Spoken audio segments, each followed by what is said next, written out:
Primetime Bucks 10 is brought to you by API Tree Stands, America's leader in tree stand technology. Bad Boy Buggies, they'll never hear you coming. Vanelli USA, performance worth the price. Carbon Express Arrows, expect success, proven strength, precision, and performance. Gerber Legendary Blades, fend for yourself. Kalispell Case Line, quality products for serious hunters. Lacrosse Footwear, quality hunting boots and waders. Mad Dog Gear, this dog can hunt. Matthews Solo Cam, catch us if you can. New archery products, don't trust your hard-earned shot to anything less. Realtree Camouflage, family, friends, and the outdoors. Swarovski Optic. Thompson Center Arms, take your best shot. Tracker Marine, the makers of Grizzly boats, loaded for hunting, fishing, and more. Viper Archery, rock-solid hunting products. Walker's Game Ear, hear like you've never heard before. Winchester Ammunition, what America shoots. And by Hunter's Specialties, for sportsmen, by sportsmen.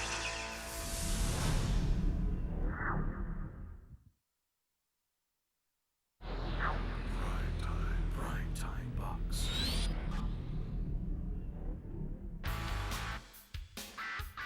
Primetime Bucks 10 begins on September 1st with Matt Moret and Rick White on their way to Wyoming to meet up with Rick and Julie Kruder of RK Outfitters. The weather is hot, mainly in the mid-90s, but not uncommon for Wyoming this time of year. That's a good one coming out there. Yeah, I tell you, there's been a lot of deer coming out in that corner of this field this year.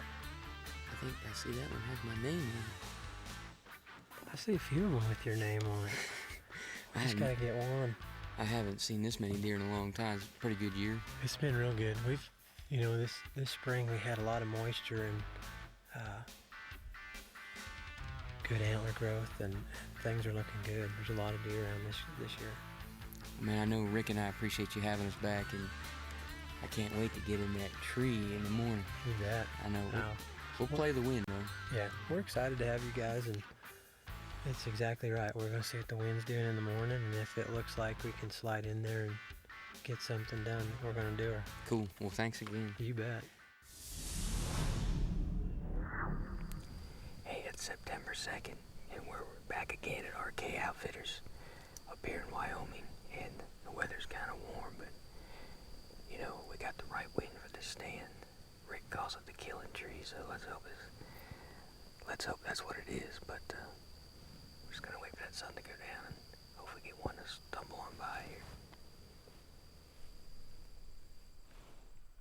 And as the afternoon progresses, it appears that Rick was right.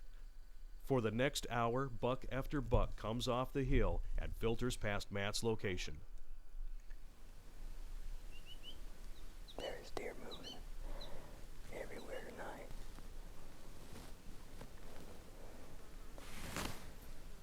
I think we're in the driver's seat.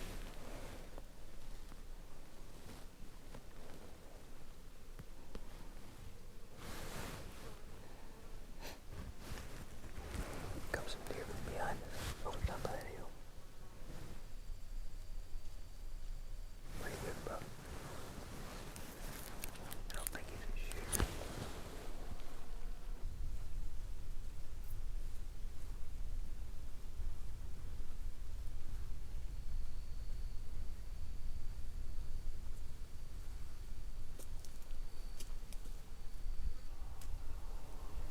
You tell me center way doesn't work, those deer are right there. We'll let them grow up here. There's a big buck out there, it looks like, way out there. We're just gonna let them go because we're seeing some good deer. It's still early. Man, here comes a shooter from the left. I got him. It's coming quick. So he gets behind that tree.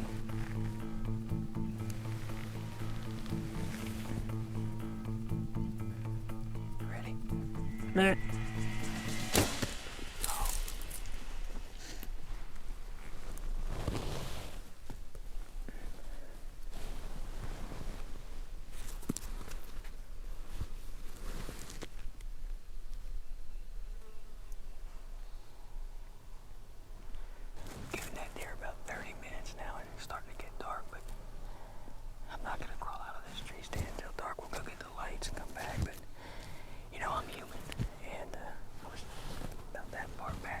than I wanted to be, but I got a good look at him, and I might have got back of the lungs, but I definitely got the liver.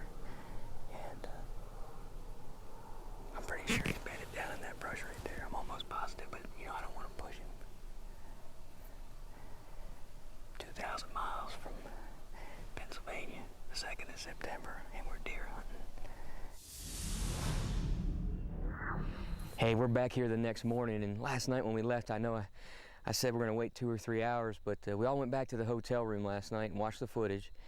And just as I released that arrow, the deer still had some forward momentum, and he kind of jumped a little bit, and the shot was back. I mean, there's no doubt, and that happens sometimes. But since we watched that, we did the safe thing. We let him go overnight, and we're back here with some good light, and hopefully that deer's laying just where we watched him go into those willows. So let's go get him.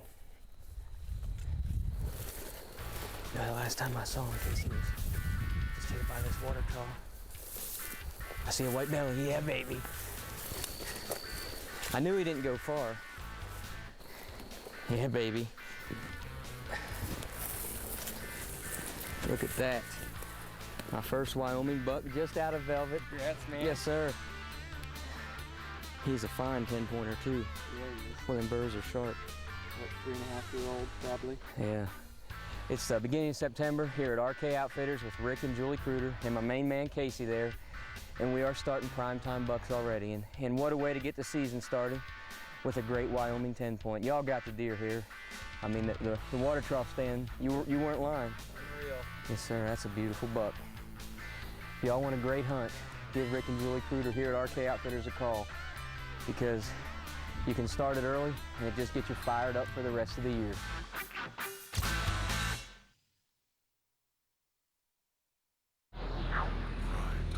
Primetime Bucks.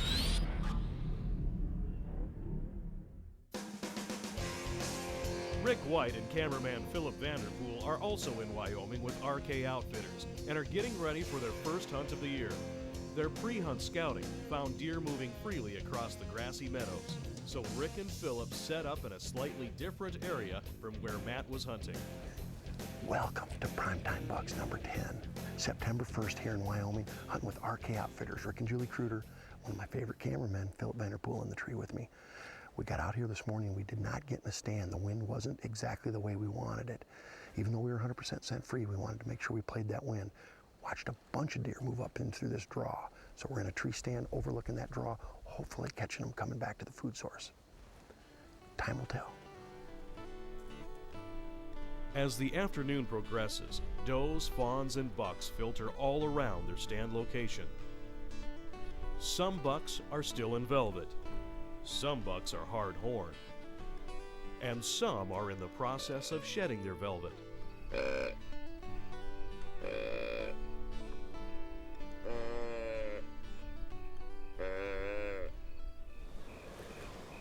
Acorns off the tree that we're sitting in. Now that's scent elimination. One's coming out by that tree. And just as light is starting to fade, Rick spots a nice buck coming in under the water chute.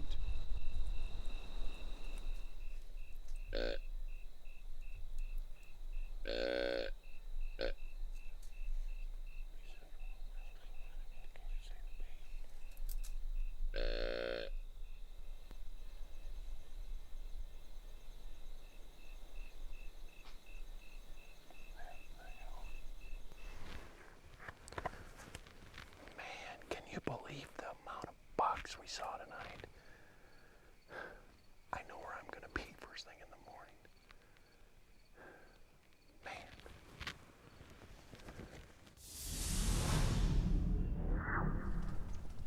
The fourth morning of Rick's hunt starts quick when this tall, racked 8-pointer appears.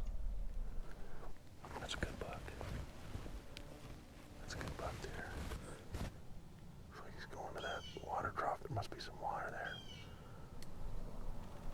I'll try and grunt at him so he doesn't head across that field. Maybe he'll come this way.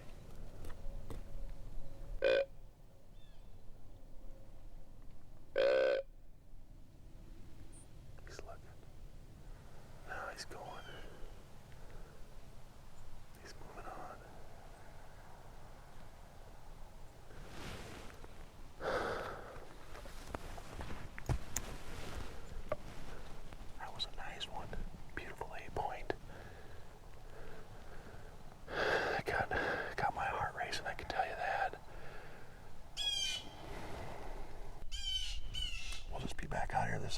see what happens.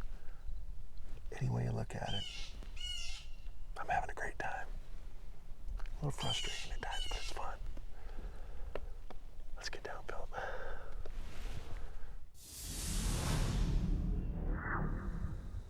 It's the 6th day of Rick's hunt, and the winds have picked up. This is his last chance to get a shot, so he switched to the same stand location where Matt took his buck. Now he and Philip can only wait and hope. Maybe we should be turkey hunting instead of deer hunting. Philip, here's some deer coming off the hill.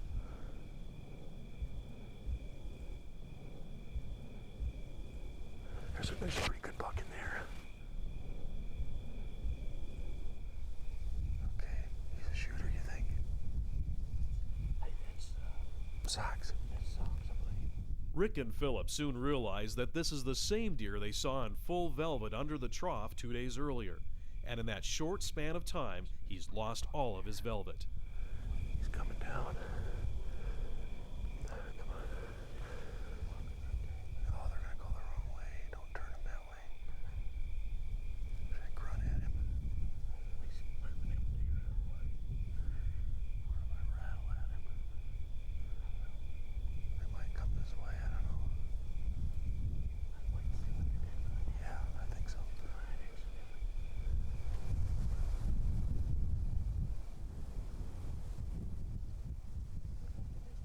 Okay.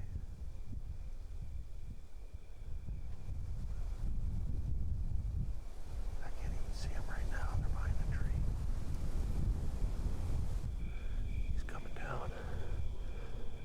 I see him, yeah.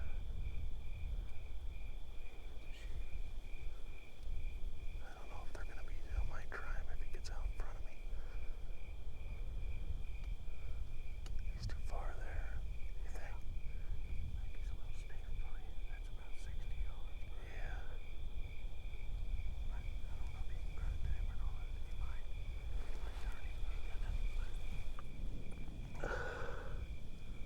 They're heading towards that water trough. You see him? Yeah. Okay. Kind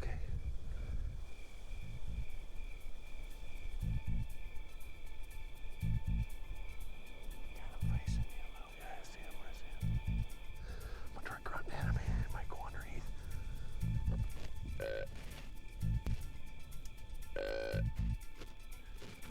Is he looking? Yeah, he's looking.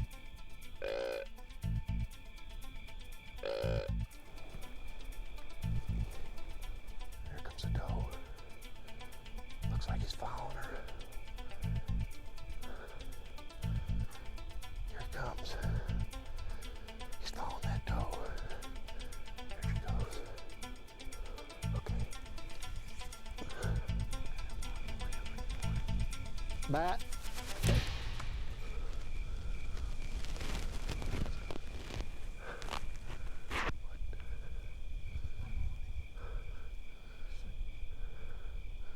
I got him, Philip.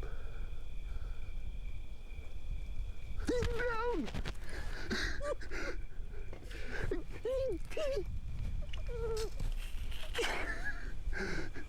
He's down. Philip, give me 5. Hold me in the tree, buddy. Hold me in the tree. Oh my gosh. 6 days. 6 days. And I think it's Socks. We actually had an encounter with him 1 day earlier, and he was coming right in and he caught something and took off. Got white legs. I think I smoked him. Yes! Oh my gosh. Not a better feeling in the world. Right here. Wyoming, September 6th. Down to the wire. RK Outfitters, Rick and Julie Kruder, and we are done. Done.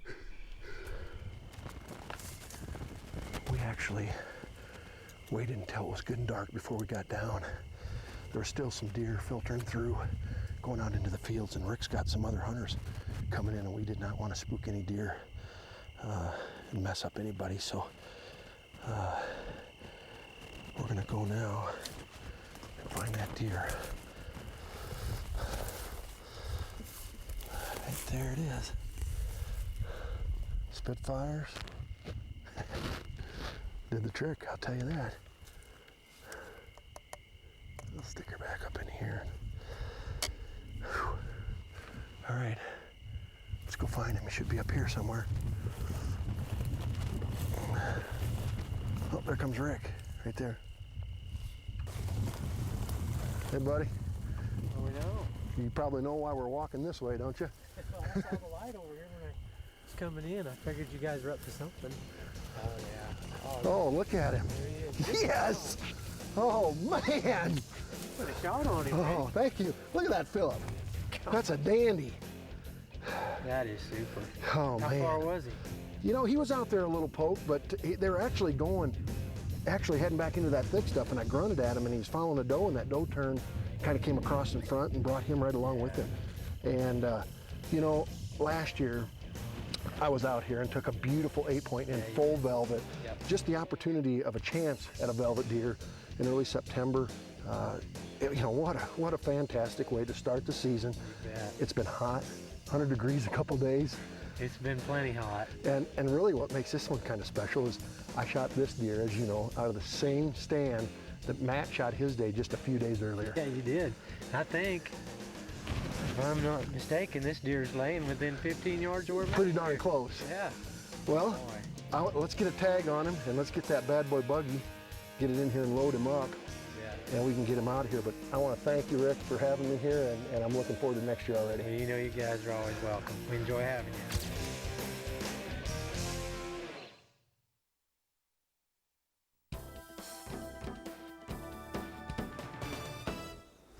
One thing that comes in real handy for me, especially when you're hunting big country like we are here in Wyoming, are a good pair of optics. A spotting scope that you can watch deer from your vehicle, and a good pair of binoculars when you're in your tree stand. Being able to see where deer are coming from and where they're going to is a big benefit as a deer hunter.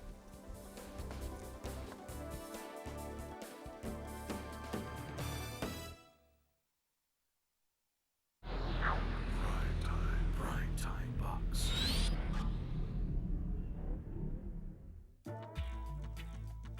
Well, here we are back in North Dakota, September 6th. We've had some tough luck, but wind's out of the north tonight. We've been hunting some sugar beets, seeing 12, 14 bucks. Close, but we're going about a half mile from here, and we're going to try our luck in a pasture. Coming down into a bean field, we're going to try to pick them off. So 4 or 5 poppers in there, we're going to try to get one of them. So stay with us. She's very interesting here up in North Dakota. Well, here we are. We're back to this pasture I was telling you about. A couple deer running around out here. We've got a bean field over here. They're coming out of this pasture, and we're going to pick them off. Pinch point right over here. So let's get sprayed down. Head in September 6th, North Dakota. We've got a nice spot here. I'm telling you, it's 20, 30 deer sit, a lot of bucks. This spot's got about half and half buck to doe ratio. So should be interesting.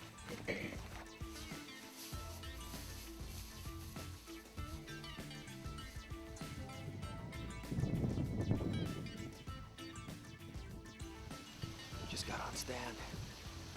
Another doe just stepped out right over there. So there's a little bit of alfalfa coming up right in this mustard.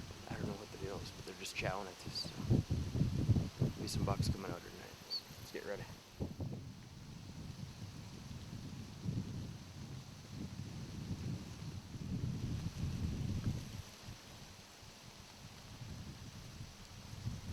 Couple does right over there.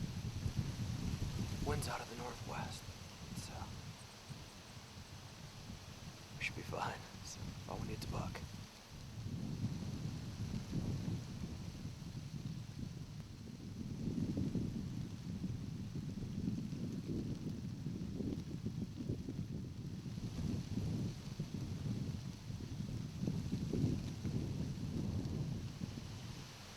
Nice little bucks.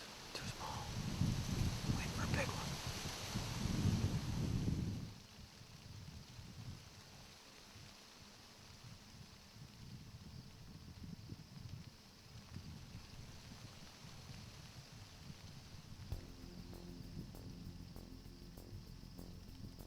Nice buck. Nice buck coming in.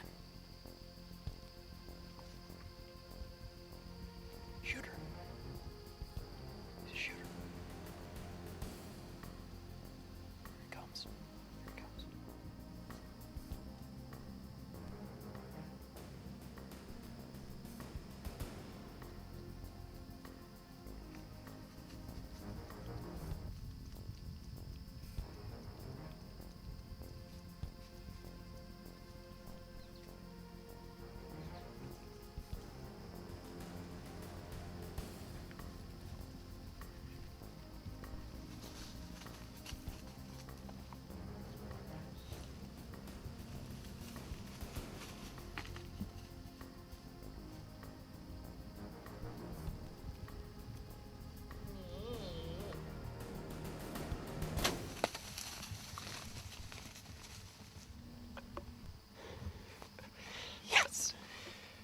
There was a lot of deer right here, but we've hunted hard. It's the last 20 minutes, last day. We're going back to Kansas tomorrow and just got a nice one, so hit him perfectly. I don't think he's gonna go out of this little patch of timber here, so. Yes, North Dakota, baby. Unbelievable. We waited till morning, and like he always should, he came into this thicket behind us, and he didn't come out, so we were confident that we got him. So what a great hunt. It was September 6th, and the last 20 minutes of the hunt in North Dakota here, and he was laying right in here like we hoped he was, so great buck. Early season stuff up here in North Dakota is fantastic, so excited. We're gonna get packed up and head back to Kansas, so tickled.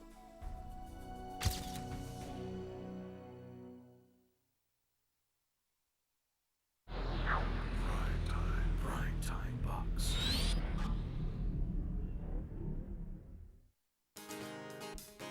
It's the opening day of bow season, and Greg Miller has traveled to Mondovi, Wisconsin to hunt with Ted Marham of Buffalo County Outfitters.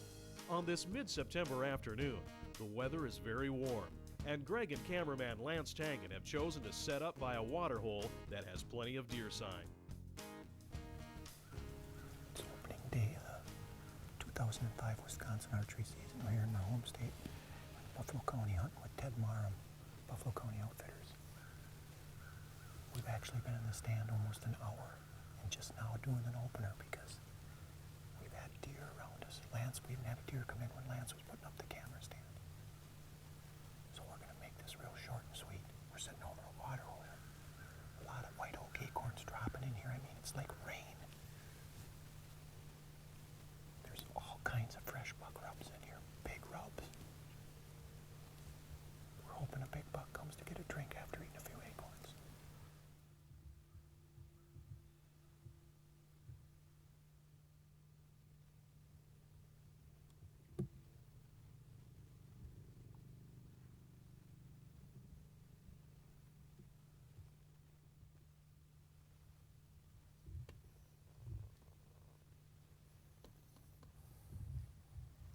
It's not long before several young bucks show up, and not long after that a little friendly sparring ensues.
And as the day comes to a close, a feisty young doe comes in and seems to think she's racing at Bristol.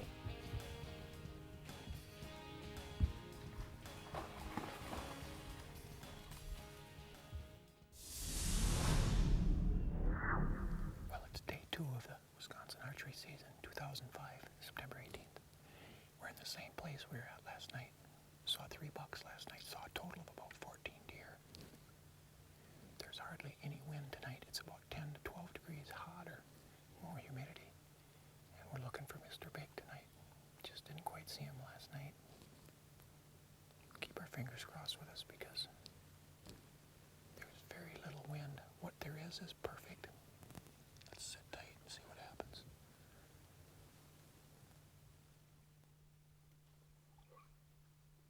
Once again, it's not long before several immature bucks come in and begin their sparring. But this time, it's not so friendly.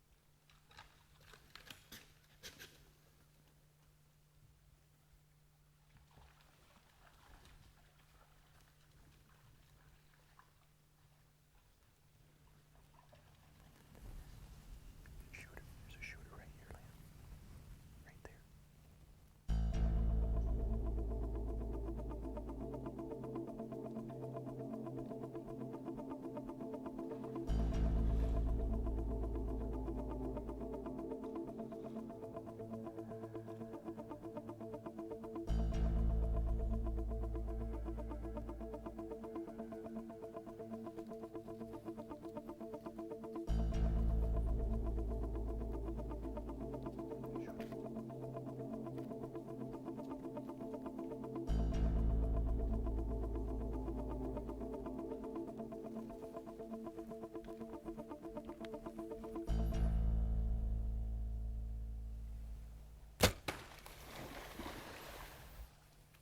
He's going up the hill, bud. He's going up the hill. Yeah, I think I heard him fall. Yes, Wisconsin, man. Second day of the season. Third big buck. We had so many deer around us. We had like 4 or 5 immature bucks in the water hole, and all of a sudden, there's a shooter comes walking in. I think he's a 6x5, isn't he? I think so, yeah. I mean, he is not huge, but he got to me.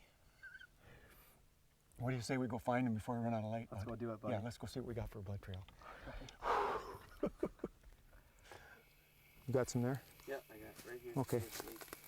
Man, he's come like 200 yards, Yeah. a little more. Been steady, But I think he's just on a dead run, isn't he? So, You got some there, Ted, or not? Do you? there's here some. Okay.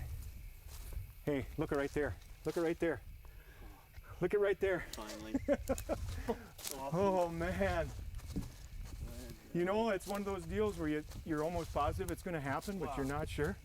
A hit was awesome. Yeah. Look at this thing, Ted. We're here in Buffalo County, Wisconsin, my home state, hunting with my good friend Ted Marham from Buffalo County Outfitters. It's been a few years. We were on a roll there for a while, and then we kind of went dry. One year was. Yeah, I think it was the cameraman. Yeah, Lance King. I'm sure that was it. I guess we broke that jinx now, too. Got lucky Lance behind the camera. I told Lance on the way in, I said, today's the day, because they got a drink. And you saw the footage, he had to drink. What a great buck, huh? Thanks, Lance. Thanks for being there, bud. Good deer, Ted, guys. thanks again, man. Awesome. Congratulations. You're a star out of him. Yep, they're the stars.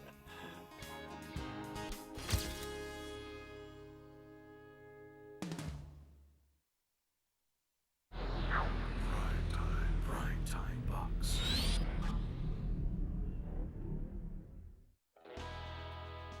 The hardwood forests of central Illinois are fast becoming Big Buck Central, and that's exactly why country music star Craig Morgan is here.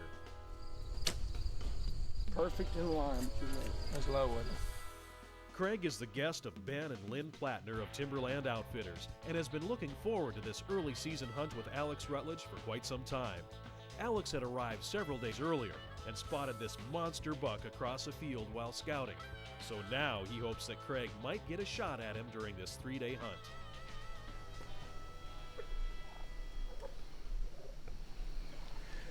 Here in central Illinois with Ben and Lynn Plattner, Timberland Outfitters. We got in the tree by 6:30. We just had a bunch of turkeys drop down right beside us. It's just beautiful.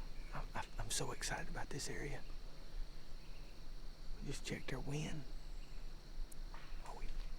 All we can do now is sit and listen to the music and wait for that big hog head to come in so I can let the air out of him. Hang tight. It's gonna be a good one.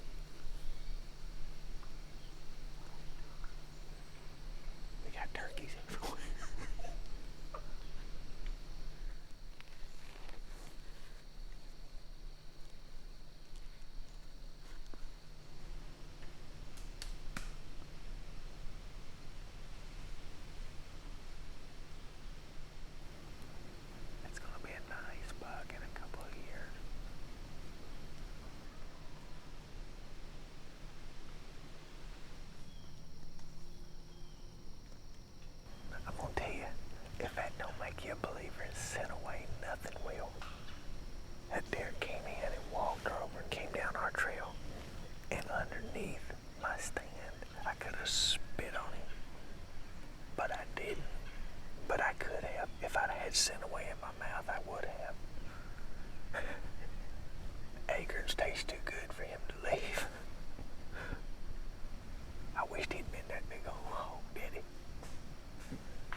swirling like crazy.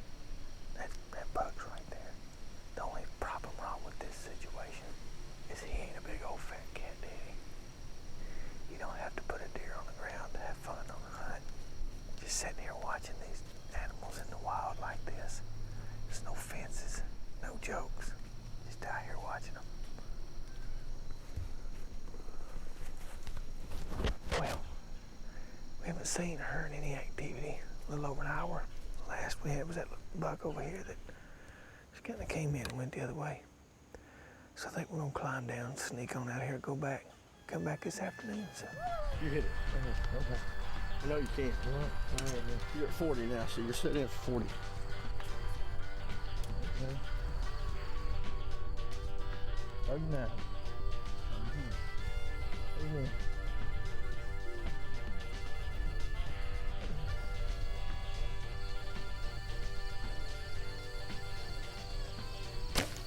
Look at that. Money in the bank. Dead deer. All right. I can do this. Ladies and gentlemen, he's serious. Your love letter. You beat me again. You'll kill a deer though. Yeah, but I shoot better than that. See, that's the difference though. I get torn up. When the deer's standing out there, I ain't that cool, calm. You'll hear my heart. Boom, boom, boom, boom, boom, boom, boom, boom, boom, boom, boom, boom, boom, boom. Sound like an AC/DC record.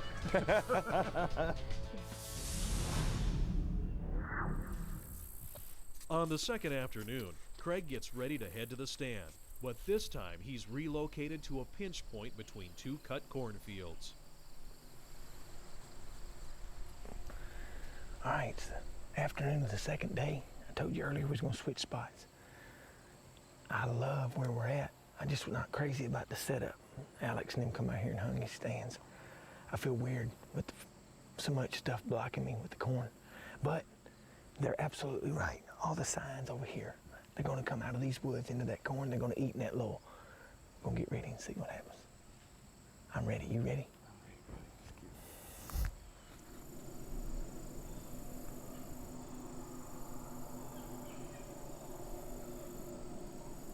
Oh, Lord God.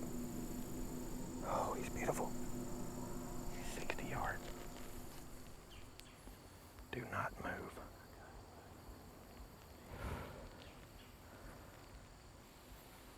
Do not move. He is an absolute monster.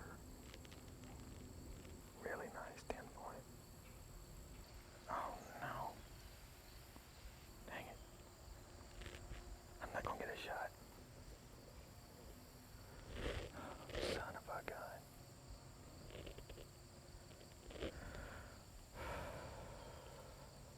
Oh my God, there's another big one. Oh my God. Two big bugs.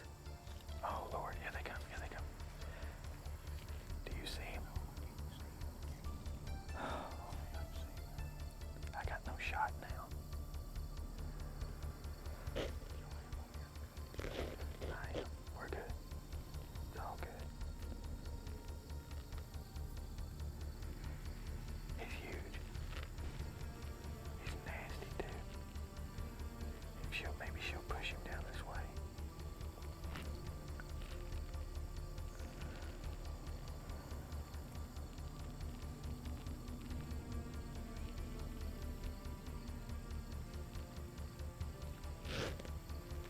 Oh, Lord, give me the patience.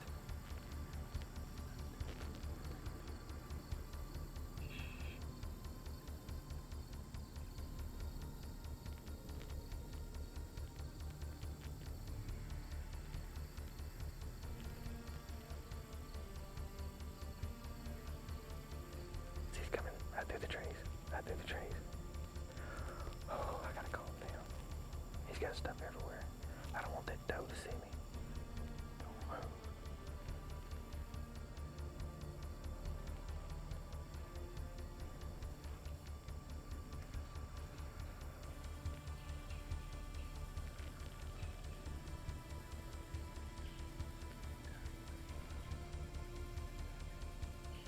Hey, as soon as he turns his head.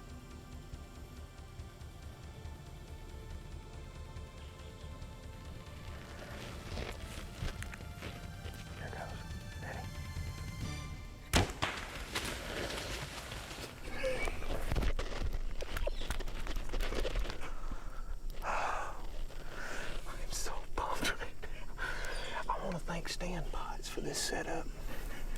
I think I just beat his deer. I just killed one, harvested a big old buck bigger than your stand from your stand. I have you to thank for that. Alex Rutledge, I come in here complaining about this setup, and I just busted a big old non-typical. I'm so excited. We're gonna let him sit for a little while. I am gonna go check my arrow, but I'm gonna let him lay there for a while. We may even wait overnight, as bad as that's gonna be for me.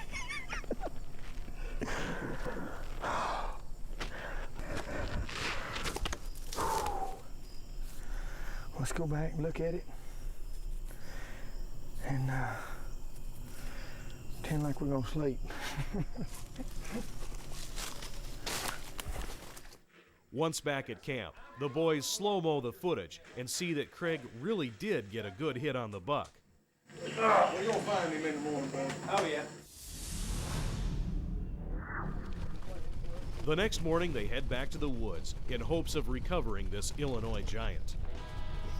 All right, look, right there's the stand. He was right here.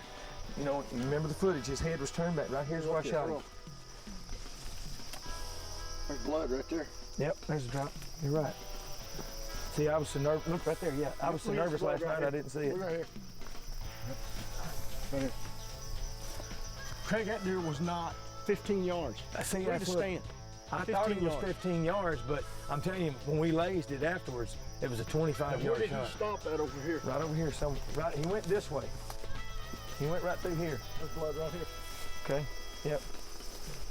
I'm telling you, you put a good shot on him. You know, he turned his body away from you. Well, that's why I took that shot, because he was fully exposed. I mean, I know it's a quarter. Look, it was a quarter to me shot, and it's not a great shot, but with his head turned like that, you couldn't miss it. More blood right here. He stopped right over here somewhere. Hey, Alex. Look, see if I didn't hit him. Is that his belly? That's him right there, boys. There he is, boys, right there. Woo! I told you, I knew he went down, man. Come on, we gotta look at him.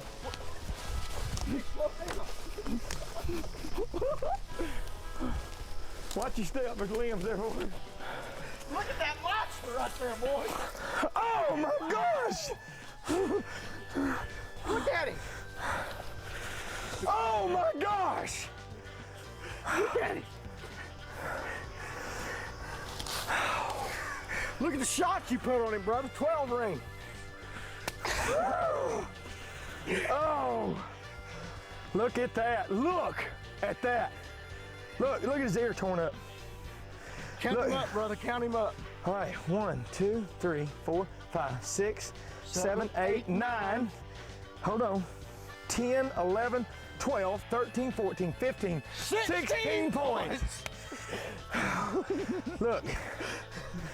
I tell you, I said on camera, and I've said it before, and I'll say it again, I believe this. People say you cannot harvest a big buck early season. This is proof that you can. You can harvest. You just have to do your homework. It's a different hunt. You're not hunting the same way you hunt the rut. You just got to know where your deer are, and that's why I was saying you got to do your homework, or somebody else has to have done their homework. Ben, Joey, you guys did your homework, and this right here is the proof in the pudding. I guarantee it, we done put the smack down on him. He is on the ground. We're gonna tag him and take him to the house. Awesome. Beautiful. You made an awesome shot on that, Craig. Yes, you did. This is prime time. Promise you.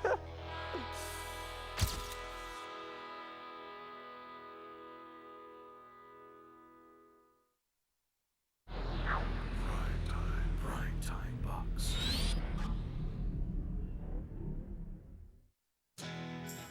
Dennis Williams knows that to be successful, you need to start preparing early. He did his homework, got his food plots ready in the summer, and so he's not disturbing deer in the weeks just before bow season. He trims his shooting lanes as well. Well, we're done. Can't wait till this fall. We just got everything planted, we got everything trimmed, double stand up for filming this fall, and everything to go. Hopefully some rain will come in. It's forecasted to rain, and we everything's trimmed. So just kind of sneak up here come middle September, October, and won't make any noise. We'll see you this fall.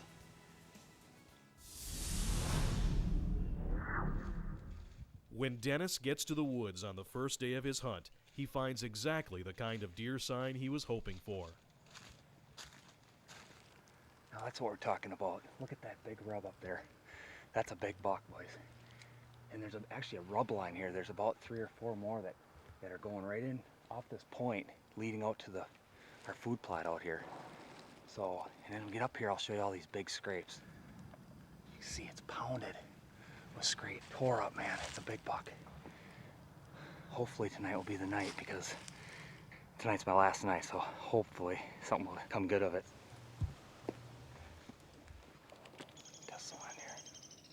Perfect wind, because we're expecting the buck to come up out into the food plot here from this side over here. That's why we got the decoy face looking to that direction. So, it's a beautiful night. Oh, it's awesome. We got perfect wind here. So, Eric, he's just coming out. I see him over there. Got him. Yep. He's coming, boys. I'm gonna give him a couple grunts, see what he does.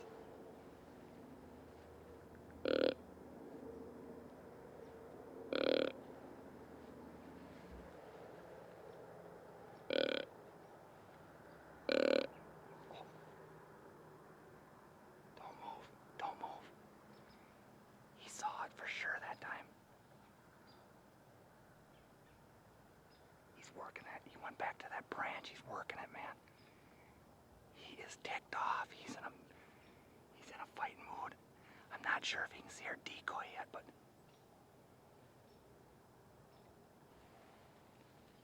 a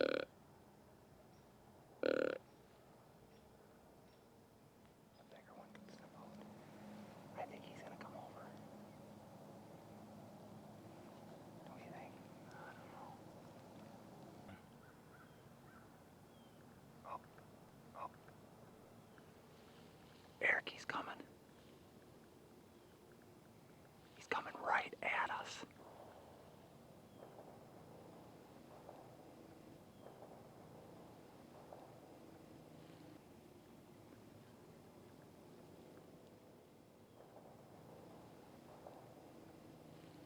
I'm gonna grab my bow.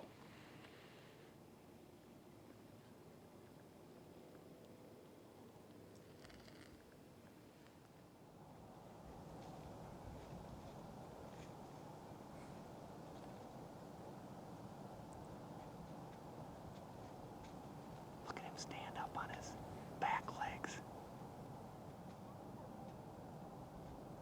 That is neat, man. Can you kill him? Do it. Yeah, hold lots of it.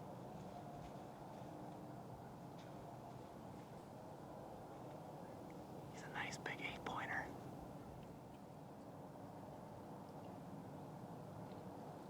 There he goes.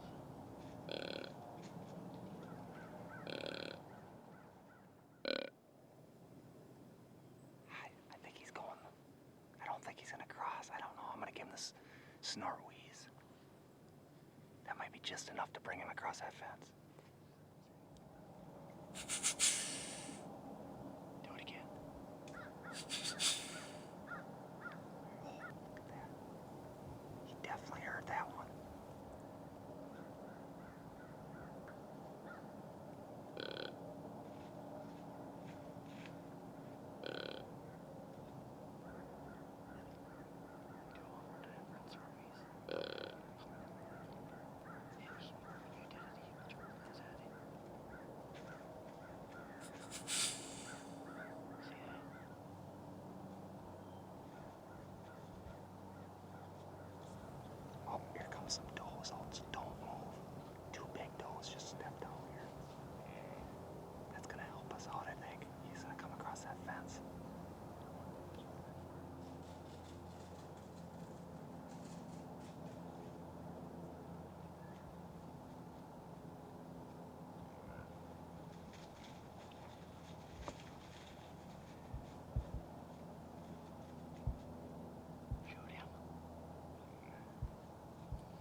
got him. Give me 5, Eric. I thought I missed him. You smashed him. I thought I missed him. I saw the arrow go through. I go, I missed him. But we got him. That was like the best hunt ever. Was that some pre-roll or what? He came across, I gave him the true talker, the grunt. He strutted over there back and forth, scraping. Finally, he made his way over here. He seen our decoy, but at the same time, these 2 does came out. So he crossed the fence. We can't hunt on the other side of the fence, so he jumps the fence and comes over here, but he was just out of the range. He was about 40 to 45 yards. It's just too far, and I had those markers out there, those arrows, and he got within about 30 yards, 35 yards, and that was all the closer he was coming, so I put it back, and when I stopped and shot, I saw my arrow go back right through. I thought it shot over him. So we got a great buck over there. Great buck, man, I'm pumped. The arrow should be right up here somewhere.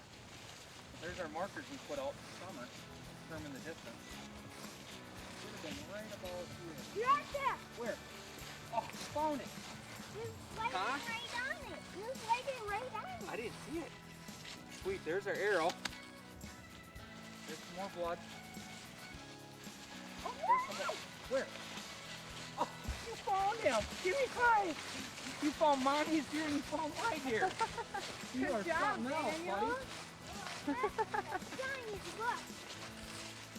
He didn't go more than 60 yards from the stand.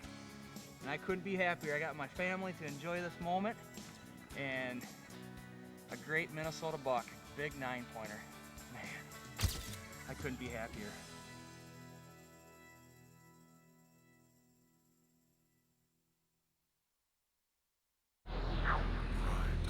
PrimeTime Bucks.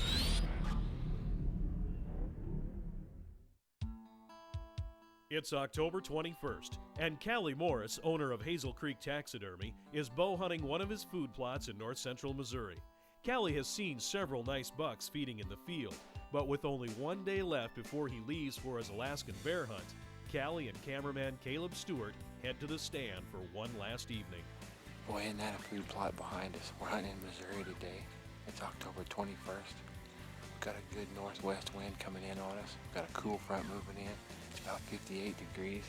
The bucks are scraping like crazy, rubbing. So we hope tonight's tonight. A little luck. Hopefully we'll get one tonight.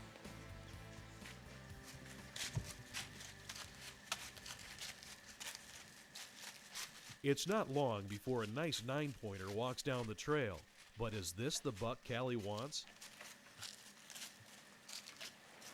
What do you think?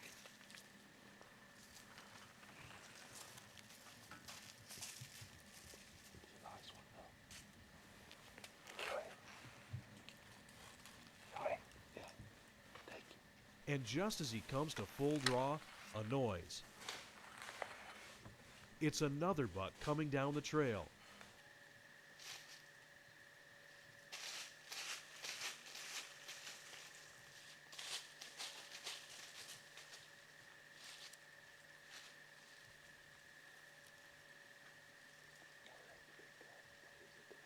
Without letting up, Callie swings to the buck coming in, and to avoid detection, has to hold his bow at full draw for over 2 minutes as the buck takes his time coming in.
Well, I tell you, we had an exciting night tonight. We've been hunting hard for the last 4 days. The weather hasn't been cooperating. We've only seen a couple what I consider nice bucks like this. But tonight, I tell you, the light switch was turned on and prime time is fixing to kick in severely. There was bucks going everywhere, does going. We see 19 different deer tonight. And I tell you, we had 2 bucks come in. This buck stopped. He was the second buck in line.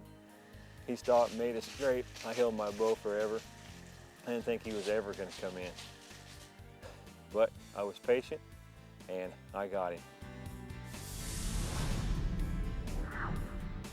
It's 3 weeks later, and Callie is headed to Kansas to the same spot he hunted last year with his good friend Jeff Gerard. It's November the 9th. We're hunting in Kansas. As you can tell, it's windy again. It's been windy all day. We've been in the stand since before daylight. We got out, had a 2-hour nap in the woods, and now we're back in for the evening hunt. About 2 o'clock. We got a good north wind. Man, the bucks are going crazy this morning. Got a great cornfield, a good bedding area. I tell you, I think tonight could be the night.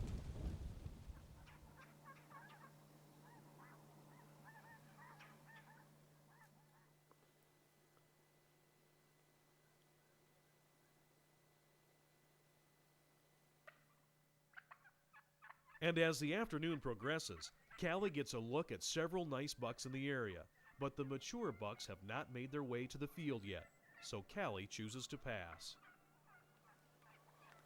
He's not picking him. I'll let him go.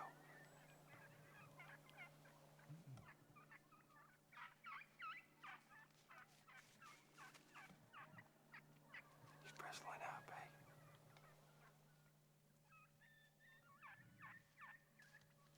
Hey, there's a big one right there.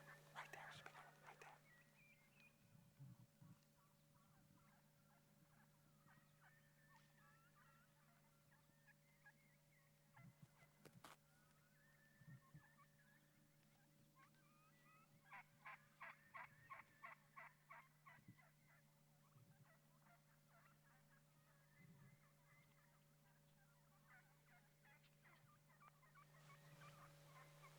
Nice buck. Pretty nice, about 18 inches wide. It's 5x4, but he's got a broken tine on his 4-point side. Ooh, that's exciting right there.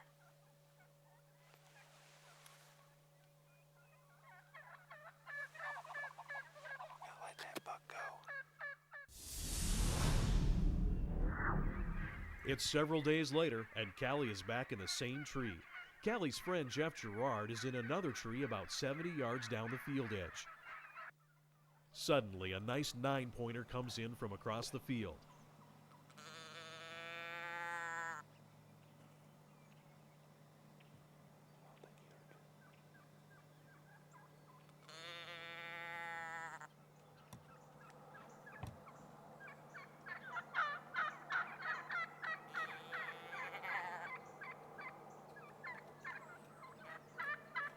Then, just when it looks as if the buck is going to turn and come toward Callie,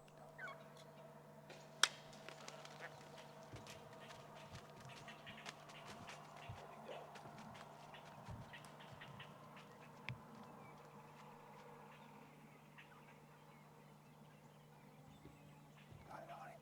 Yeah. How far away is he? 70 or 80.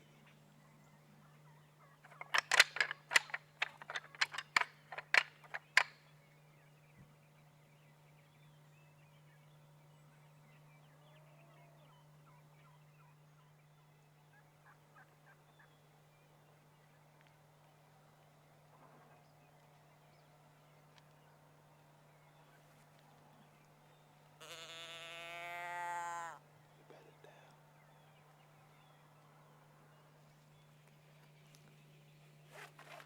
Well, we're going to get down out of the tree and we're going to go have a look at the monster buck that we just rattled in.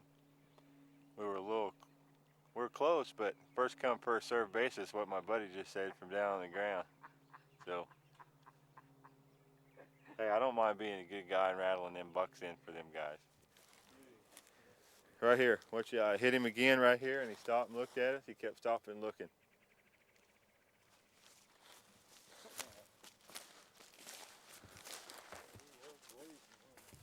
Oh, yeah. Well, folks, we're hunting in Kansas today. We drove 6 hours to get here last night and tonight. We're all excited about shooting deer, and we did our job. We rattled a perfect buck in. I put my release on the string, and I thought, man, any minute I'm getting ready to kill this deer. Out of nowhere, I heard this whack. I'm like, what in the world? And then all of a sudden, I see the blood pouring out of him, and then I realized, oh, Jeff's in the stand, and he was supposed to let all the deer walk by and come to us so we could kill him. Instead, he can't wait.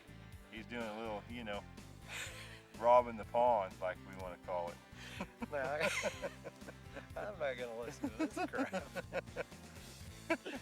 he did a little robbing the pond on us, but that's okay. That's like dating your best friend's girlfriend, you know. I mean, that's the same principle.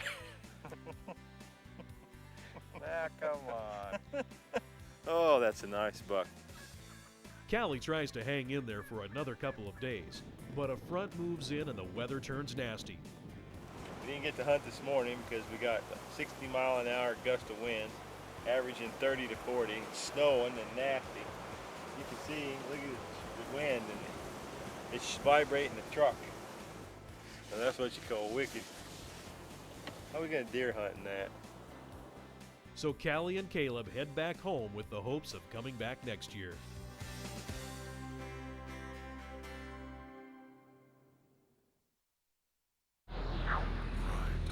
Primetime Bucks.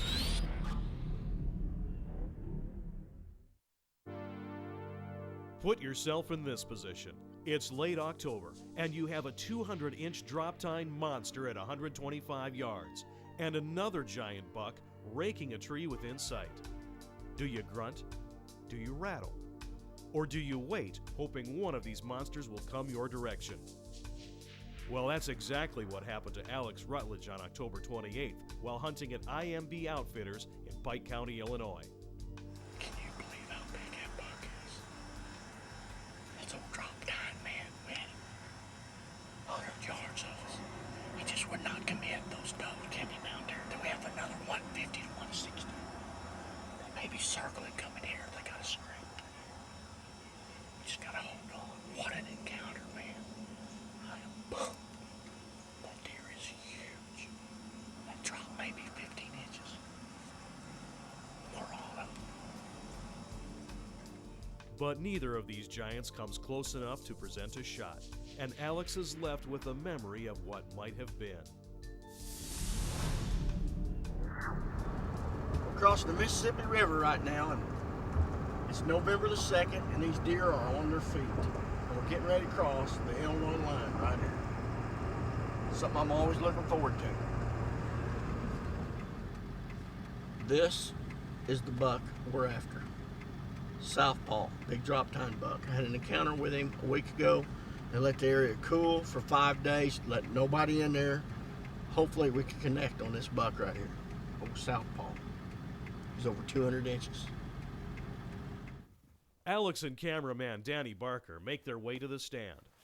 Along the way, Alex finds some very positive signs that hopefully indicate that the monsters are still in the area. Well, we're back in Illinois, Pike County, where I had the big encounter with the big drop tine. We nicknamed him Southpaw. Right in the pinch point area, the same area that I had the encounter with him at. Hopefully, even though it's gotten warm, it's like 74 degrees, we got a good south wind. I can actually move into where I really want to be, but the wind's perfect for this. If we can see him come out, we're going to try to bring him to our location here in the decoy setup. Maybe it's the right time, prime time.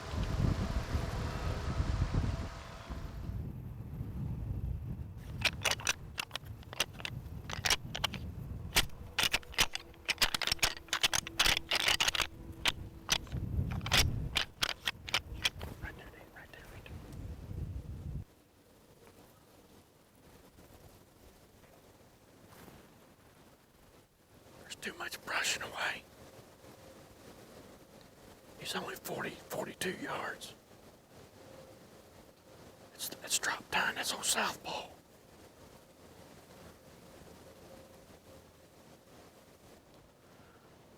He's going around us, Danny. He's gonna go around us. That wind's blowing right up here. He's trying to get the wind on us in our decoy. saw a decoy.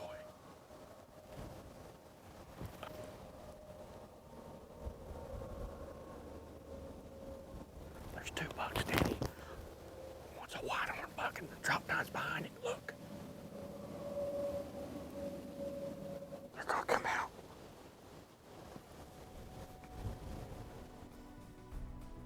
But the two bucks stayed just on the other side of the tree line and never come out. After 3 days of hunting, Alex and Danny have to call it quits. But that's not the end of the story. 2 weeks later, on the opening day of Illinois' gun season, Larry Adams of Carlisle, Pennsylvania, was fortunate enough to get a shot at Old Southpaw with his .50 caliber Thompson Center Omega. The Illinois giant grows 210 inches, and the drop tine measured 12 inches. Congratulations, Larry, on a truly awesome buck.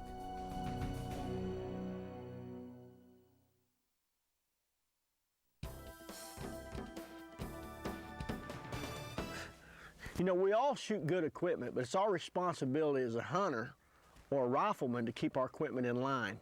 I'm getting ready to leave for a trip in Illinois, and I'm here with a professional gunsmith, David Brawley, and we're checking my muzzleloader, my Omega, to make sure it's still in line. You know, if you travel as much as I do, sometimes your weapons will come out of line. Your scope be moved or your sights be moved. So here we are, we're at a range a day before my hunt, making sure everything's in line.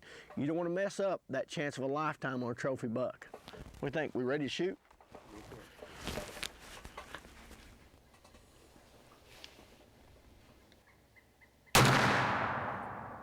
He's within a half inch. Looks good, David. So next time you go on your hunt, make sure your equipment's in line. Maybe it'll keep you from missing that old trophy buck of a lifetime.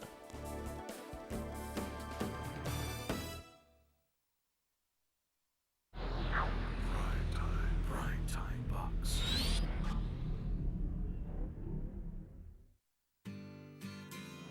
We left the beautiful state of Illinois, now we're headed to the beautiful state of Iowa.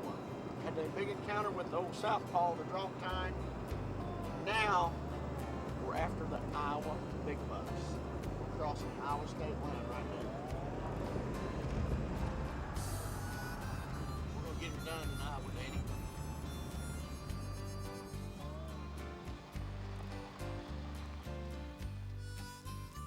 We're in Iowa. It's 35 degrees. We've got a west wind, and these deer are traveling this fence. And they're coming in and out from everywhere. We're here in Iowa again. Prime time. When I say that, I better look around. Not long after, Alex has a small buck come close to his location. And then, just as the sun starts to rise, this 8-point buck appears on the hill.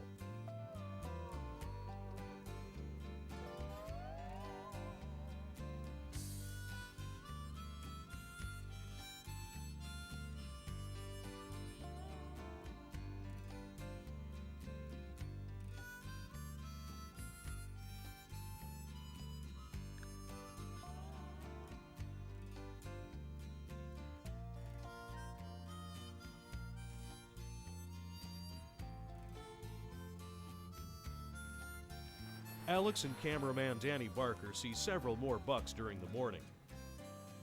And on their way to lunch, they see a sight that tells them the rut is in full swing.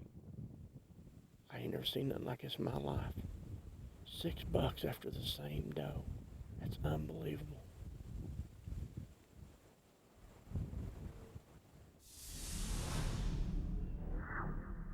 On the third morning, Alex sets up next to a water hole. Water levels are very low due to the severe Midwestern drought, so Alex hopes the deer will focus on what little water there is available. November the 9th. Got down to 35 degrees last night. We had strong winds. We've got a north-northwest wind. North is this way, northwest be this way. These deer are on their feet. The mature deer are chasing does. And we got some of the 2.5, 3.5, 4.5-year-old deer that ain't got does are cruising. I hunted with a decoy here last night. This morning I elected not to hunt with the decoy because I'm thinking it's keeping some of the does from coming through here. So we're hoping something will pass through here. But we're still going to rattle with the rattling bag and try to bring something in.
He's underneath that cedar tree. I don't know if you can see it. You can't see it. It's too thick. I don't know where he went. There he is, Stevie. He's coming back around. He's coming back around over here.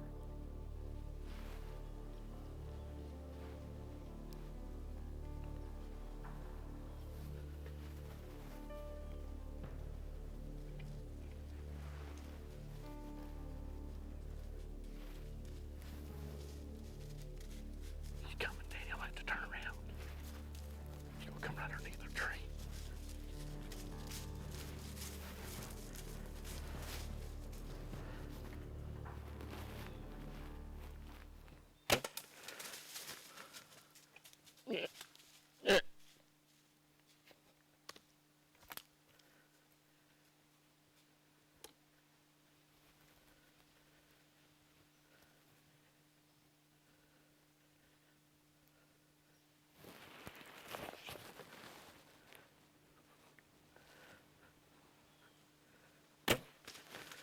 Yes. Got him, buddy. Thank you, dear Lord. Right in the nose. He's going down, Daddy. He's going down. He's down. We got us a brute, buddy. PrimeTime 10. He come right in, didn't he? Right off his. We knew when we found this sign in here. What happened is our first set, Danny and I, hung a set on top of the highest ridge where we could see everything going on. And we saw these bucks, mature bucks, running does over here. And I told Stas at Stan, we need to go over there and look at the, see what kind of signs over there. And by coming over here, we found these gigantic rugs. What a buck, what a buck.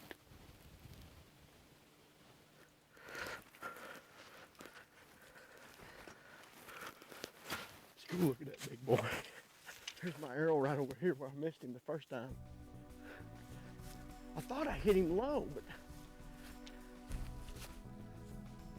I guess I missed him. Let's go over to where we shot him. Look at all the blood up through here. Look. Snap my arrow off, look at that. A hunter loves to see that right there. There he is, Danny, right there, look. 10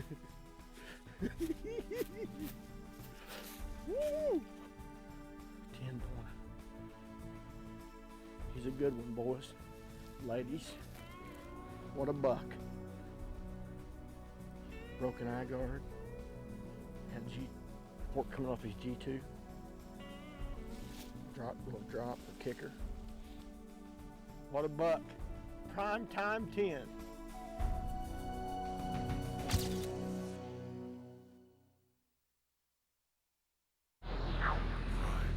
PrimeTime Bucks.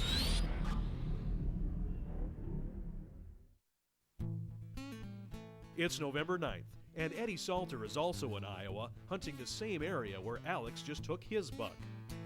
It's November the 9th. Got a cool front coming in. It's about 35 degrees or 40 right now. The deer are on the move. Matter of fact, we got a small buck chasing a doe right here. This is a new setup. Matter of fact, Alex Rutledge come in and set this setup up. He shot a buck this morning and put me on this. We got food source. Just got several funnels coming here. Looks like a big staging area. He's really done his homework here. I'm ready. And much like Alex's hunt, Eddie sees buck after buck cruising around looking for does. This was an awesome afternoon. We just didn't get the big deer in here on us, but I don't think it was 5 minutes went by. We was in a stand probably 4 hours that we were looking at a deer somewhere within, first couple 100 yards right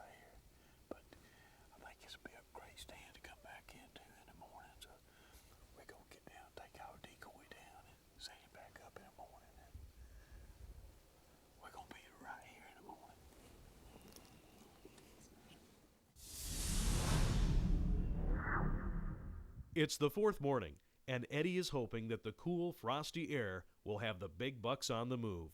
Boy,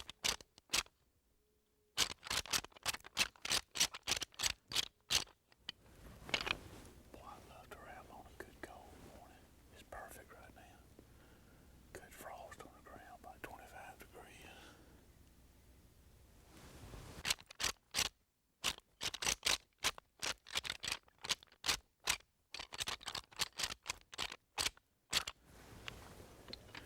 Throw a few grunts in there with it.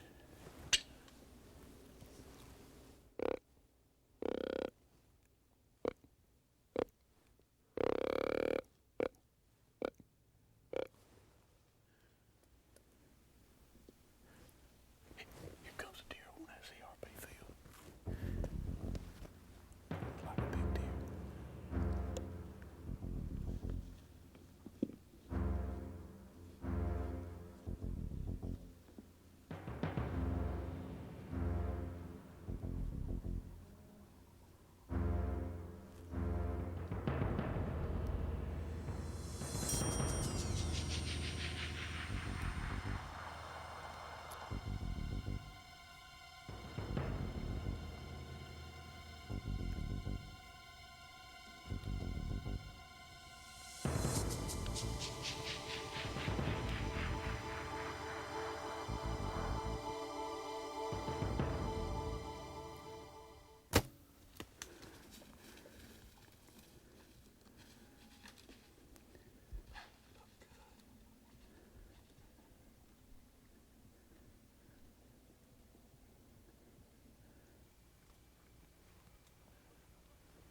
He's going down. Oh,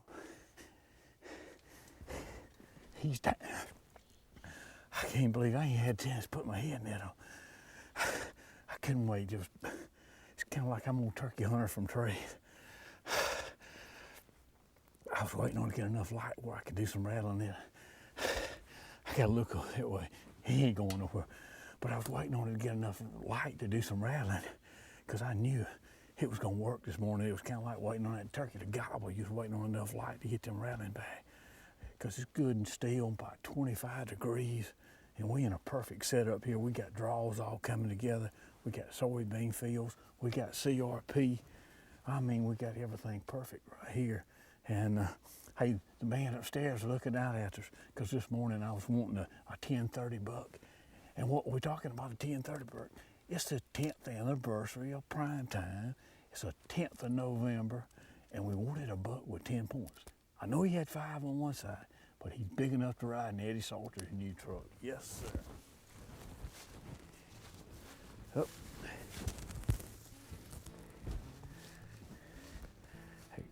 Hey, Carbon Express Terminator, it broke off on me. But I tell you, that was a long poke. Evidently, it went completely through him, though, because it was spraying off on both sides. Oh, there he is right there. Look at that bad boy. Yes, sir. Look at that bad boy. He has got stickers everywhere back. All right. Look at that. Oh, look at that, babe. Now, doesn't he have some character? Now, look at here, babe. 1, 2, 3, 4, 5, 6, 7, 8, 9, 10-point frame. And all this right here, guys, is just a bonus. I guarantee you that's one of the most points that I've ever shot. I mean, he's got them running out of his ears. Yes, sir. Yay! And he's probably going to be, close to 160 just in his 10-point frame right there. Because we're gonna count everything. We're gonna score him up. Boy, he's gonna score good when we get through. All right. Well, hey, we got to get a tag on him. And the first guy I'm gonna go run down is Alex Rutledge, because he put me on this buck right here. I'm telling you what. He's coming. You're running. He come in this morning. Yeah, a good one. Yes, sir. Hey, Alex. I told you before 8 o'clock it'd be over. Hey, I told you, Alex put me in that stand, buddy. I told everybody, I said, Alex is the reason No, I killed that deer right there. How big is he? He's a solid 150 frame. You're kidding me. But Alex, he's got 20 points. You're kidding me. He's got stickers. He's got He's probably gonna be a 170 if we had him all. kidding me. Yeah, if we had him all together. Come on, man. Let's take a look at What a him. buck, Eddie. He got some character. He hasn't does, but look at all the kickers and look at this kicker up here by his G2, and this deer here will grow score over 170, Eddie.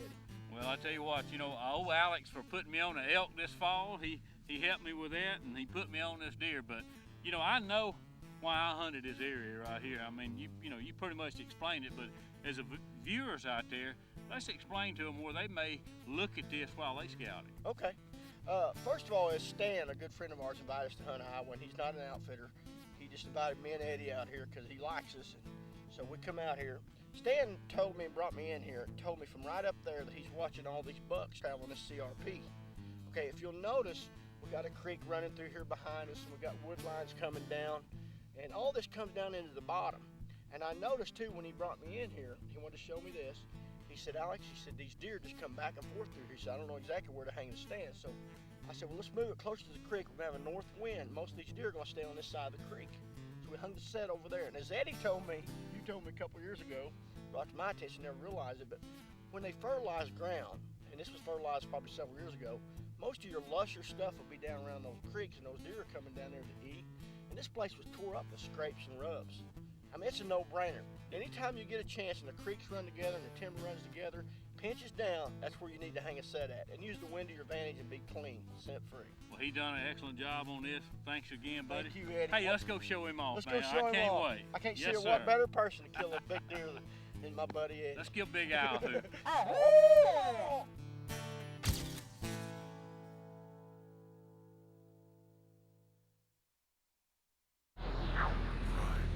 PrimeTime Bucks.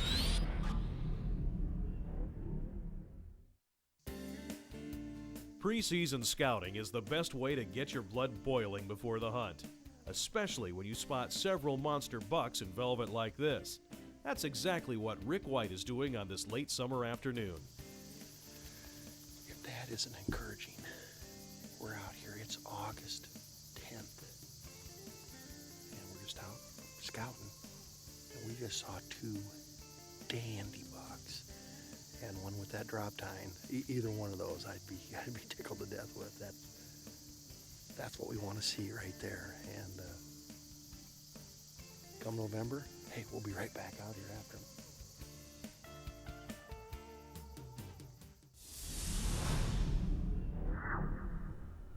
It's November 1st, and Rick is hopeful he might get a glimpse of the two Iowa giants he saw back in August.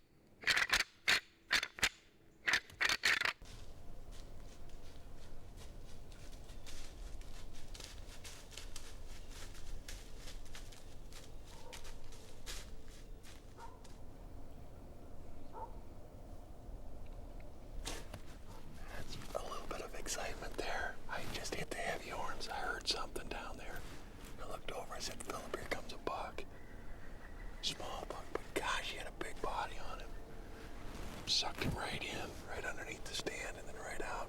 Would have been a perfect shot right there, but hey, that's how it's supposed to work. It's November 1st. It's just starting. It's gonna get nothing but better. Little six-pointer came in, kind of caught us off guard. Can't hear him coming with this wind. Just need a little bit bigger buck. He's a 2.5-year-old. We need to give him another year or two.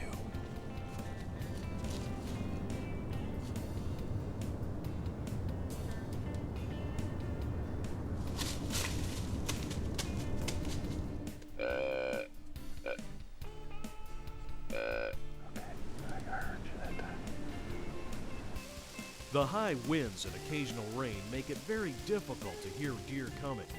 And on the 7th day, Rick suddenly finds himself with a 160 class buck directly under his stand. But unfortunately, the tree limbs are too thick to shoot through. Got him.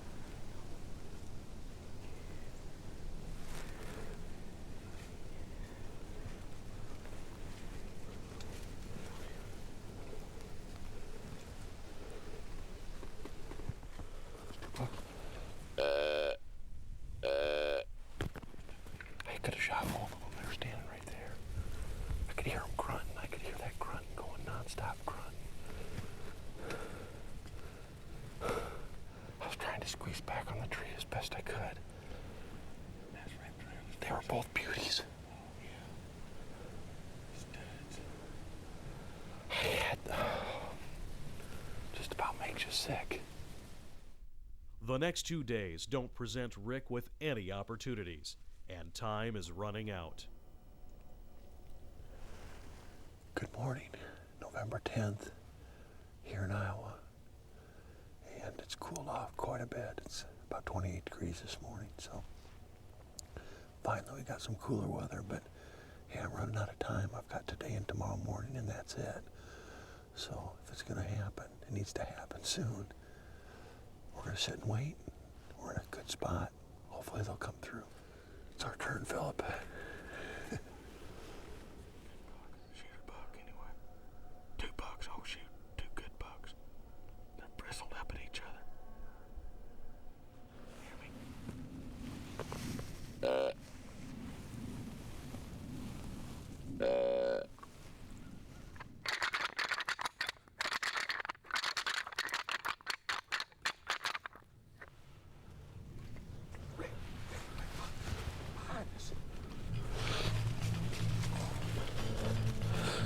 I see him, I see him.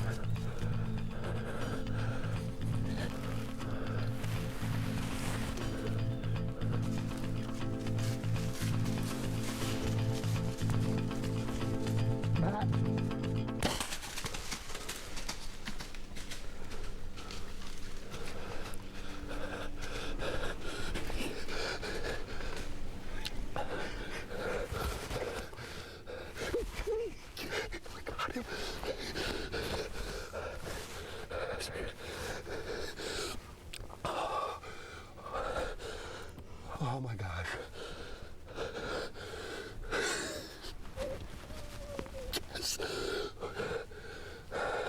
Just when you think it's over, nothing's gonna happen, you get a beauty like that to come walking in. I don't know if I got a lot of penetration, but I think I got into the lungs. He's a beautiful 8-point. Man, I was trying to keep my hopes up, Philip, and I was just getting down. Here we were at the last day of the hunt. Hit that heavy horns rattle bag and a little bit of grunt with the true talker. The second time I hit the rattle bag, I could just, he said, "Here he comes." And I could hear him running up there, and I could hear him grunting. He walked out, and I just can't believe it. 10 days in the stand. What everybody doesn't realize is not only am I here feeling the agony of 10 days of getting close and not having it happen, but Philip's in the stand with me going through the same thing. Philip, thank you, man. I really appreciate you hanging with me. I got to sit down, and my legs are just shaking. I can't believe it.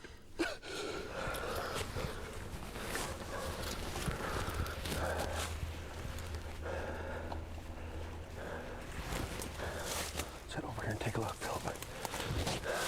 Let's see. Right here, look at this. Oh, look at this, Philip. Look at this, look. Look at that. Look at the blood. Look right here. He didn't go far. Look at this. Yes. It's just a blood trail down there. I got him. Let's go find him. Look at this. Oh my gosh. Oh my gosh. Just dumping it out. I don't think he's going to be far. Look at this tree. Look at that. Right there. He's right there. Yes. Oh man. Hey, here's my lucky arrow right here. Same arrow that I took a deer in Wyoming with, and it's going to Kansas with me. Oh, let's go take a look at him. Oh, he's a beauty. Look at him. Yes. Oh, let me set this down. Oh man, what a beautiful 8-point. Oh, let me get down here. Look at him. Man, is that a dandy. Oh man. Oh, I just, you know, I don't even know what to say. This has been one of the harder hunts that I've had in Iowa. And this is day 10, actually our last day that we were gonna hunt here. We're on our way to Illinois. Tomorrow morning, Philip's gonna start hunting. But we have been so close so many times. We've had a lot of big bucks on us, but they just weren't coming to us. They were coming close and then they'd go the other way. I rattled, I grunted, but what a dandy and what a way, once again, to end a hunt here in Iowa. Philip, thank you. Oh, man. Thank you. I appreciate it. Thanks for being with me. What a beauty. I need to get a tag on him. And Philip, the logging road's right at the top of the hill, and we can get the bad boy buggy right in here. We can winch him off this hill, and we can take him right out with the buggy. That's a dandy.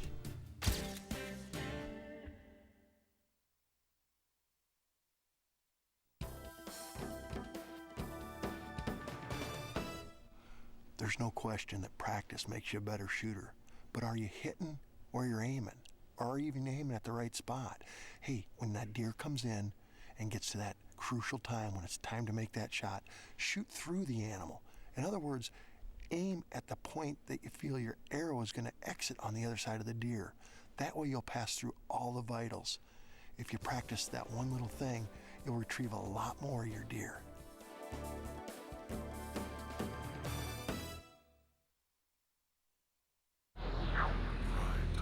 PrimeTime Bucks.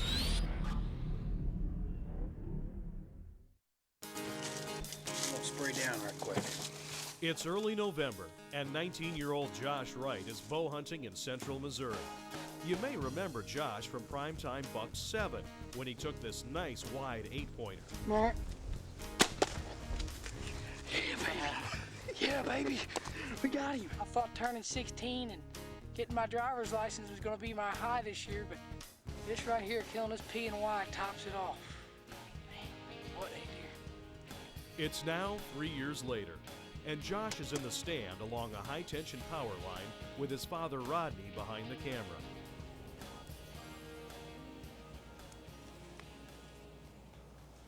November 2nd, Central Missouri. We're hunting in an awesome spot this morning. We hung the stand earlier this year because it's in a power line. And what we're hoping these deer are going to do is they're going to come from feeding back to bed. And hopefully they're just going to funnel down right here through us. It's not quite time for the rut, but it's getting close. It's knocking on the door, so hopefully we're going to get lucky. We know there's a lot of does in this area. Hopefully there's going to be a buck with them, so just hang in there. It could get good.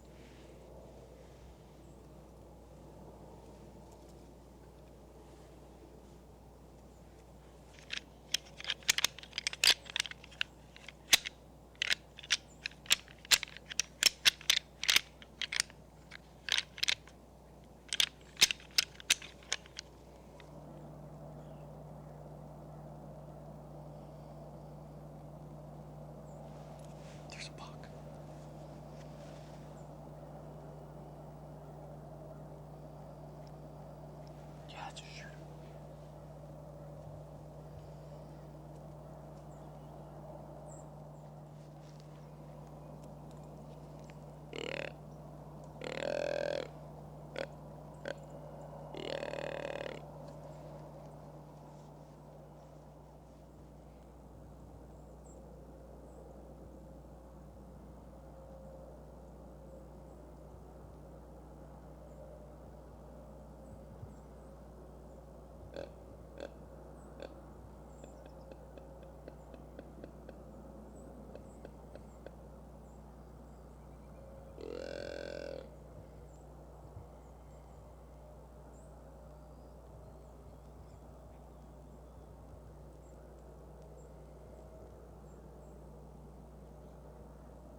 work this morning. Oh my goodness, that's a dandy deer right there, and he's gonna go down.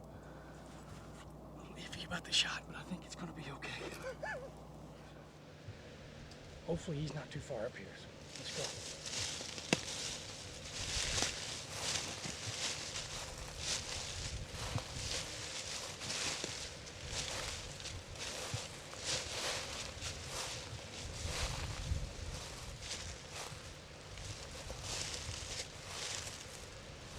Hey Josh, look.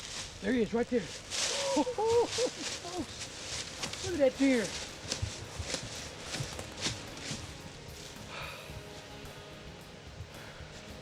November 2nd, Central Missouri, and it doesn't get any better than this because we got a big buck down right here, baby. Yes, look at this. We tried everything to get him to come down faster because I was getting worried. When they're downwind like that, you do tend to get just a little bit worried, but the scent away products, I'm telling you, did their job. Take your scent-free showers, and this right here is what you get. And I could not be happier in Central Missouri right here.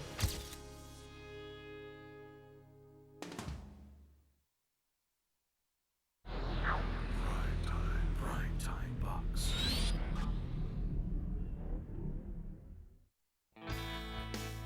For many years, Rawhide Camps in Highland, Kansas has been a favorite destination for the HS cameras.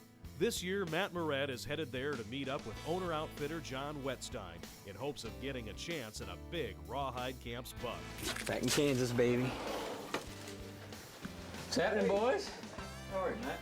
I'm doing wonderful, man. I'm glad to be here. What's happening? You must be done already or something. Done. Everybody's hunting. We got here a little late. Looky there. Oh, no, that's not fair. That's an awesome deer, buddy. Thank you. How big is he? 150 inches. 10-pointer. Yep, 10 points. Good deer. He's got like 7-inch G4s on him. Awesome. That's why you come to Rawhide. That's right. We'll just let you have this 8-point. Oh, my word. You passed him? Oh, my God. That's too big for me. I need one a little smaller than that, probably, John. All right. We're going to take you down this year on that new farm. I talked to you about it on the phone. It's called Burrow. Good deal. Just east of the ranch. Down on the river. Yep, right on the river. It's got a strip of timber about 1.5 miles long along the river. Corn and bean fields. It looks good.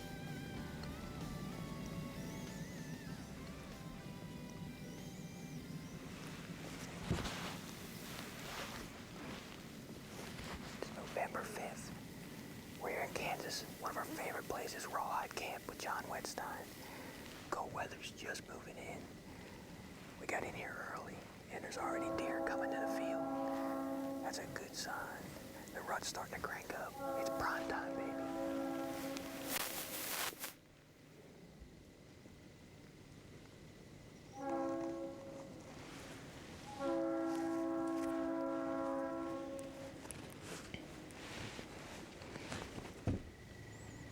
Just hope that dope busts over here.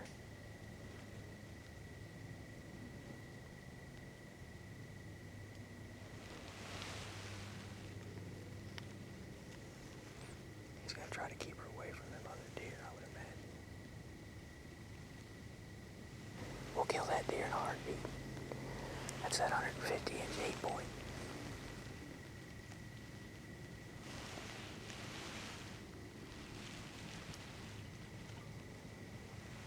We'll kill that deer. I think.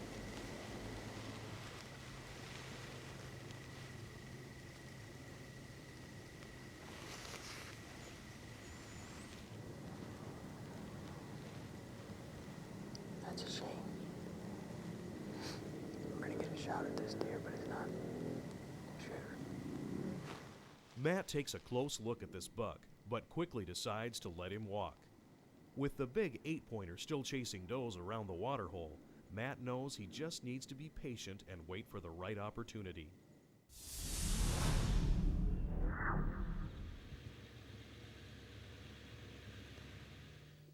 Hey, it's November 9th, and we got some unseasonably warm weather. It's been hot and cold all week, but it's supposed to get out of here tonight. And got a south wind, but the cool thing is we got this cut cornfield. We've had lots of encounters with bucks in here. But we got 2 little water holes here, and they've been coming here every evening. Got the decoy set. 9th November, it's prime time, baby. Welcome to Kansas.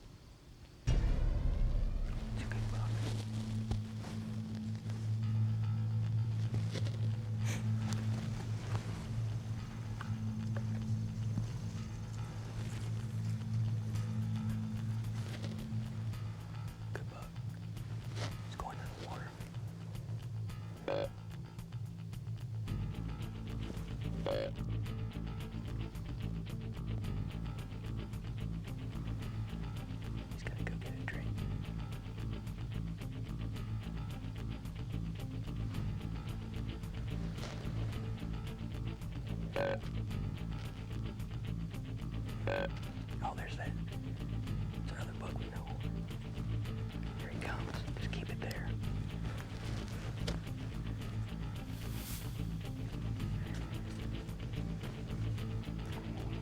All right.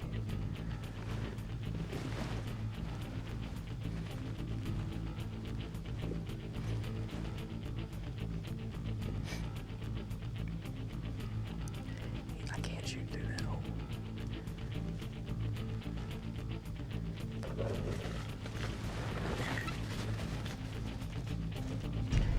Still on him.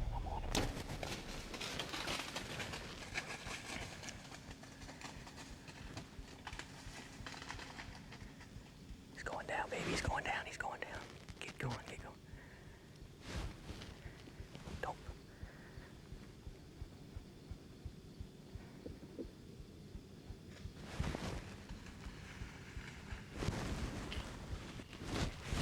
We just came to Kansas, hunted in this hot weather, and we killed the buck we've been hanging on. He's a big 8-point.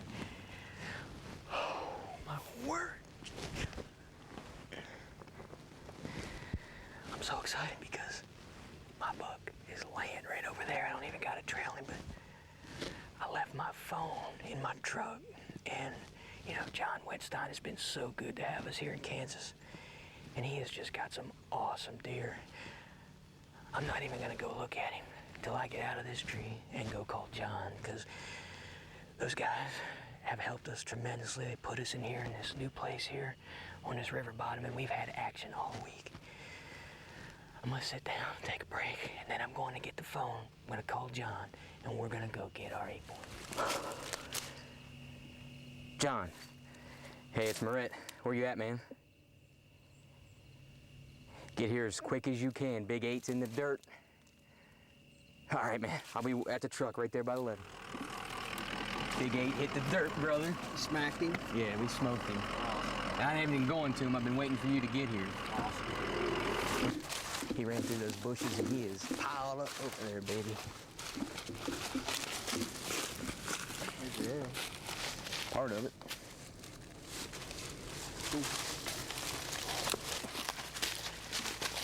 It's hard when you watch them go down. Man, look at this, 8-point.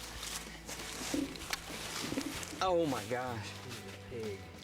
That's the one you got pictures of, ain't it? Yeah, just You've been over here about 150 yards. We saw this deer 3 nights ago. What's that? Oh, that's just mud. Yeah, he kind of did a pile driver back there. We saw this deer 3 nights ago chasing does. And, warm weather like we have. Last night, you and I came in, set these stands on these water hole. Didn't see much last night. And he came in with that buck that has no horns. Came in there to the decoy. That buck with no horns smoked the decoy. I thought it was over. He went out there at 35 yards, and we spent the Carbon Express through his lungs. That is awesome. That's my dream buck, John. And I'll tell you, he's going to look good on my wall. I appreciate it again, buddy. Thank you. Thank you, man. I appreciate it. Awesome deer. Thanks for helping. We need some help loading him up, but let's get a tag on him. Let's head to the house. Grandma's got some dinner ready for us, I'm sure.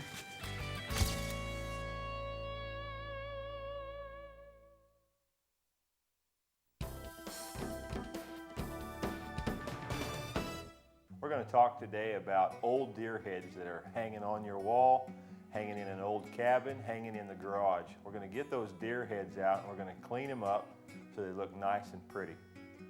The products that we're going to use today to do that, we're going to use a Windex or any type of glass cleaner. We're going to be using an acrylic spray gloss. We're going to be using Mod Podge, either matte or gloss. I prefer gloss. We're going to be using an odorless mineral spirits. And to apply the mineral spirits, we need a pair of plastic gloves. We need 2 paint brushes. And we need a wire brush for combing the deer. These are the simple products that we're going to use to make our deer head come back to life. Most people don't realize how dirty a deer head gets. It hangs on your wall. You never really get close to it. It's brown, so you really can't see the dirt. So I have my plastic gloves on, and we apply the mineral spirits to the paper towel. It doesn't require a lot, so what we're going to do now is simply wipe down with the hair. What that's going to do is get any dirt, any cobwebs, any dead flies, all that good stuff that gets in our house. Now this just goes to show you, this is the towel I've been cleaning with, and this is a clean paper towel. Now this deer head's been mounted about 3 years, I know because I did it, and it's been cleaned quite regularly, dusted very often, but look at the dirt that I still got off of it with the mineral spirits. Now what I do is I keep using the mineral spirits and a clean towel until my towel comes out clean. One good tip about applying mineral spirits is you always want to wipe with your hair patterns, just like combing your hair. If you comb your hair back every day, then one day you comb it forward, it's not going to work right. It's the same with deer hair. Deer have patterns, and what we want to do with our mineral spirits is we want to go with the patterns, the way the taxidermist has your deer combed. Now I'm ready to let my deer head dry. I'm going to let my deer head dry for about an hour till the mineral spirits gets all nice and clean.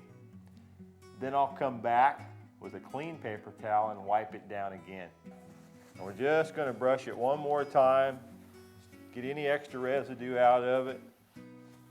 At this point in time, if I want to, I can take the same towel and simply wipe down his horns, just to knock the dirt off of them. That'll give them horns a nice shine and luster back. Now we've got our deer head wiped off with a dry cloth. I'm going to take the wire brush and I'm going to go back, and if there's any fluffing or any combing of the hair patterns that I want to do, I'm going to do it right now. The hair patterns on the side of the face go straight down, so I'm just going to give it a nice brushing.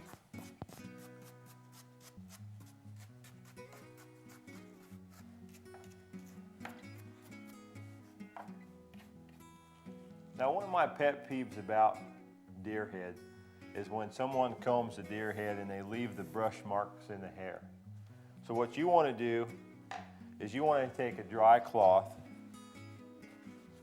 and you want to wipe the deer hair down with this cloth, even after you've brushed it. Because what you've done by brushing it is got all the matted hair, if there is any together, you've got it all fluffed and loosened back. And now what you're going to do is take this cloth and you're going to wipe the deer head, and that's going to get all of your brush marks out of the deer. The next step is to clean the eyes with a good glass cleaner or Windex. What we're going to do is simply put a little bit of cleaner on our brush, not very much, and we're going to go in here and we're simply going to clean the glass eye itself. Now we're not trying to get a bunch of cleaner on the actual skin of the deer. We want to concentrate on getting the eyeball itself clean. Now we have the eyeglass cleaner, we've cleaned the eye. What I'm going to do is just take a little bit of paper towel, kind of wad it up and get it crinkly and soft. I'm just going to go in here and I'm going to shine the eye itself up with this. Now we have our eyes clean. And what we're going to do is we're going to go in right here in this area around the deer's eye, which is just skin, it has no hair on it. We're going to put just a little Mod Podge on there just to give it a little bit of life back to it. Okay, now this doesn't require very much, a very small amount. We're just going to let that flow right off into the deer hair. Take our finger and just kind of blend it in.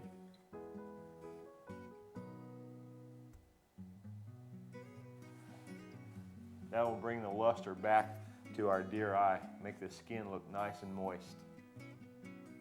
When you get your deer head mounted, a taxidermist normally paints the nose pad. But over a period of time, it'll kind of get dull. So I'm going to show you how to bring the life back to it. So what I'm going to do is take the brush. I'm just going to make sure and knock any dust that's on it. Our next step is we're going to spray the nose pad with a clear sealer. This is called a clear acrylic sealer gloss. It's going to make our nose pad shine.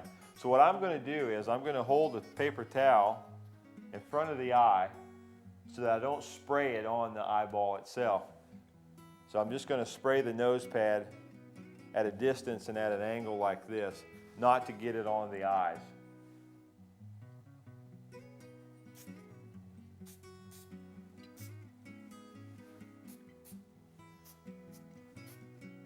Spray the nose pad. Now, here's the key to this. Once you spray the nose pad, take your paper towel and go back and wipe all the spray off the hair. Don't rub the nose pad itself, but just rub the hair. And that'll get any of that residue off your hair. Well, that's the last step to restore your deer head. I hope these tips have helped you, because I sure know this deer head looks a lot better now. That's your taxidermy tip today.